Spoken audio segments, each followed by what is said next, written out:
Bonjour à tous et bienvenue sur Graines d'idées Racines d'avenir, je suis content de vous retrouver pour une nouvelle vidéo. Aujourd'hui, on va parler de phytoépuration. C'est la capacité qu'ont les plantes à absorber certains composés chimiques. Vous l'aurez compris, on parle donc de pollution pas extérieure mais de pollution intérieure. Pour la petite histoire, le docteur Bill Wolverton, dans les années 80-90, a commencé à s'intéresser au sujet de la pollution intérieure et pour cela a pris des plantes, une cinquantaine de plantes d'intérieur les plus courantes, et a testé leur capacité d'absorption justement de ces composés chimiques. Je fais cette vidéo parce que si vous voulez, en 2014, il y a l'ANES qui a sorti un rapport assez inquiétant qui dit que 20 000 Français meurent chaque année à cause de la pollution intérieure, sans compter tous ceux aussi qui développent des cancers des poumons, etc. Tout ça, ça nous coûte à peu près 20 milliards d'euros par an. D'où l'importance de cette vidéo. En plus, c'est simple.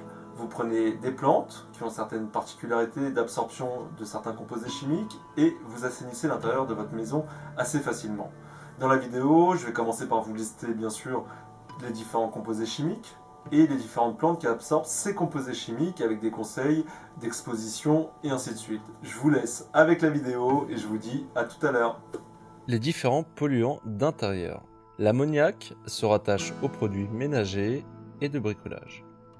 Le benzène provient des encres, peintures, plastiques, détergents.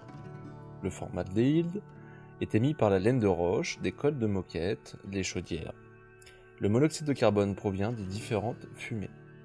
Le toluène est dégagé par la présence de vernis, de colle, de traitement du bois, de savon, de laque. Le xylène vient des dégraissants, colle, vernis.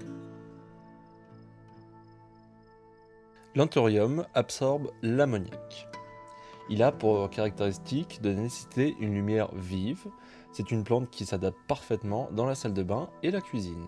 Sa température doit être comprise entre 10 et 24 degrés. Chlorophytum absorbe le benzène. Il nécessite une lumière modérée, il supporte toutes les conditions de culture et les températures de 8 à 30 degrés. L'azalée absorbe le formaldéhyde. Il nécessite une lumière vive, il supporte bien les lieux bien enfumés et sa température peut se comprendre entre 3 et 18 degrés. Le pothos absorbe le monoxyde de carbone. Il nécessite une lumière moyenne et s'adapte à tous les coins de la maison. Sa température doit être comprise entre 10 à 25 degrés. Le Ficus elastica absorbe le toluène. Il nécessite une lumière moyenne sans exposition directe au soleil. Il s'adapte à tous les coins de la maison et sa température doit être comprise entre 15 à 25 degrés. Le Gerbera jamaisoni absorbe le xylène.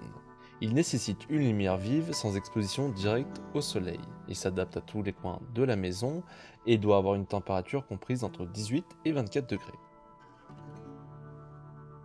Voilà, c'est tout pour aujourd'hui, j'espère que la vidéo vous aura plu.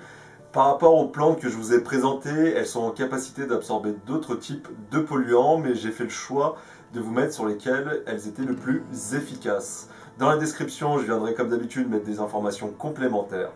Et je vous invite aussi toujours à aller faire un tour sur la page Facebook Giramani pour suivre un petit peu l'actualité de la chaîne. Et nous, on se dit à très vite sur Graines d'idées, Racines d'avenir.